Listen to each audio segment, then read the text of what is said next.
primeiro livro é esse aqui, que contém duas novelas do Conrad, Mocidade e O Parceiro Secreto. Todas duas se passam no mar. Todas duas são narradas na primeira pessoa. Na primeira história, a gente tem o Marlowe, que é um personagem que já aparece em outras histórias do Conrad, inclusive do Coração das Trevas. Ele conta para os seus outros amigos marinheiros uma aventura que ele teve quando ainda era bem jovem, daí o título Mocidade. Mas a história também se chama Mocidade, porque há uma reflexão, de uma certa forma, sobre essa fase da vida em que há tanta inocência, tanto destemor, tanto entusiasmo pela vida, tanta consciência de que você está vivendo uma aventura, apesar de todos os perigos. O tom do Conrad, através do seu personagem narrador, ele é uma mescla de melancolia e de poesia. Na segunda história, O Parceiro Secreto, a gente já tem aquilo que alguns críticos colocam que é a versão particular do Conrad da figura do duplo.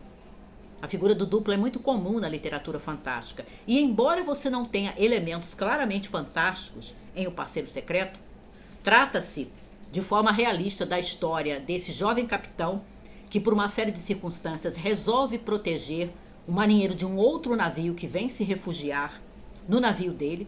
E aí ele esconde o rapaz dentro dos seus alojamentos de capitão. Você tem algumas falas na narrativa do capitão, que é também o personagem narrador, em que ele se identifica com esse marinheiro clandestino que ele está protegendo, quando ele observa que eles têm a mesma idade, têm figuras parecidas, têm uma postura parecida e que ele quase parece estar se olhando no espelho. E aí o leitor pode ler essa história como uma história realista e simplesmente apreciar essa tensão que o Conrad coloca entre quando o rapaz será descoberto, será que ele será descoberto, de que forma ele será descoberto e o que vai acontecer com o capitão, porque ele protegeu esse garoto, né, que é mais ou menos da idade dele. E o leitor também pode ler como uma história realmente ambígua, em que você não sabe se aquela identificação e as observações do capitão sobre eles serem tão parecidos tem alguma raiz fantástica, no sentido da gente se perguntar se realmente tem alguém ali dentro dos alojamentos dele ou se aquilo ali é uma espécie de fantasia ou de delírio dele. E por quê? Isso aqui é 5 estrelas. Depois, eu li Edith Stein, um prólogo filosófico, 1913-1922, do Alistair MacIntyre, em que ele vai se deter nesses anos da filósofa e depois convertida à fé cristã, na tradição católica, e depois se tornando freira, Edith Stein, em que ela se dedicou a estudar filosofia. Ela foi aluna do Edmund Husserl, né, que foi o iniciador do fenomenologia. Ela estudou com ele, ela foi uma das suas melhores alunas. Ela depois se tornou uma espécie de assistente ou secretária dele durante uma certa época. Ela se formou mesmo, defendeu a sua tese, se tornou professora, mas ela não conseguiu um cargo nas universidades alemãs dessa época, porque ainda havia muito preconceito contra professoras ensinando filosofia. Tem uma boa dificuldade que eu senti aqui, lendo os capítulos do MacIntyre, em que ele destrincha a fenomenologia e também as filosofias que estavam na moda nessa época, né, início do século XX, na Alemanha. Mas há uma coisa que o MacIntyre coloca logo no princípio, que eu achei muito interessante, quando ele coloca que a filosofia do século XX, muitas vezes ela é defendida pelos seus idealizadores, ela é até ensinada, mas é uma filosofia em que muitas vezes o seu representante, o seu idealizador ou o seu divulgador não mantém nenhuma relação daquilo que a pessoa escreve, defende e ensina com a sua vida particular. E aí ele contrasta a vida da Stein com o Heidegger. Todos os dois começaram na área da fenomenologia, foram alunos ou discípulos do Husserl, mas cada um seguiu por um lado, desenvolveu o pensamento fenomenológico de uma forma, e o Heidegger ele acabou se tornando membro do Partido Nazista. Então, a filosofia dele, como observa o MacIntyre, não tem nada a ver com a vida dele, com as suas escolhas morais.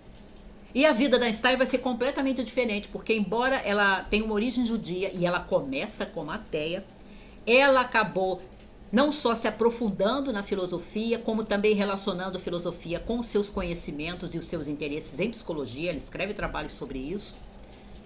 E ela acabou se convertendo à fé cristã, né, na tradição católica, se tornou freira, foi para um convento, mas como ela era judia e o nazismo já havia crescido de poder ali dentro da Alemanha, ela acabou sendo arrancada de dentro do convento e sendo executada pela polícia nazista.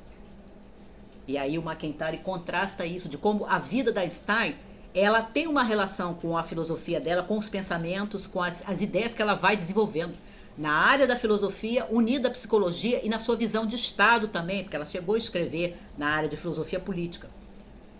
Eu não entendi tanto quanto eu gostaria, mas eu acho que é um excelente livro que vale a pena a gente fazer um esforço para entender. Muito bom mesmo.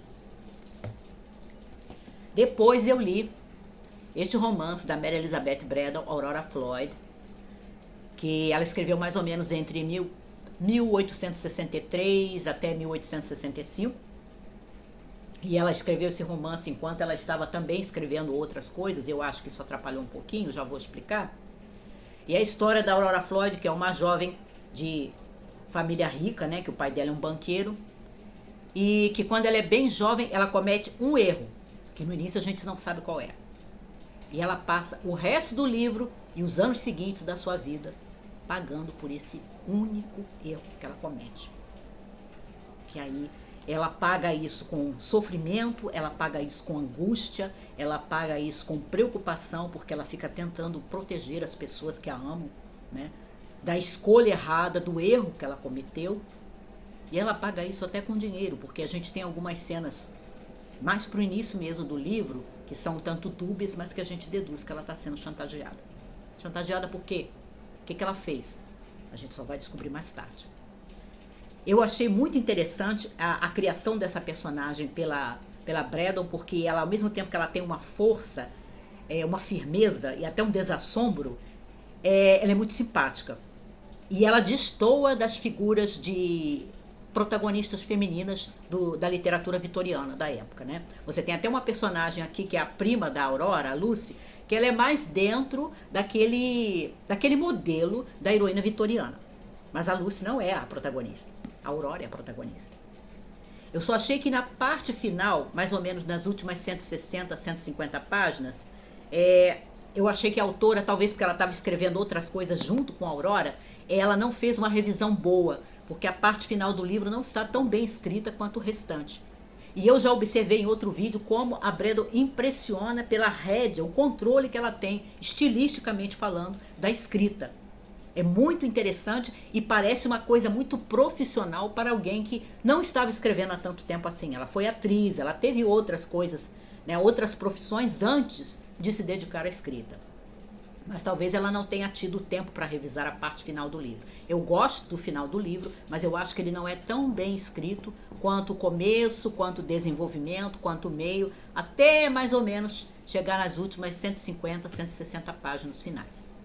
Uma outra coisa que a Braddon faz que é muito interessante é o número de citações que ela tem aqui de escritores e escritoras da época. Ela cita George Eliot, ela cita o Bulwer Lytton, ela cita o Dickens, ela cita o Wilkie Collins e outros que eu não estou lembrando agora. Cita peças e romances famosos, inclusive citando cenas dessas histórias. E eu achei que ela parece manter um diálogo em Aurora Floyd com pelo menos 2 romances da Jane Austen.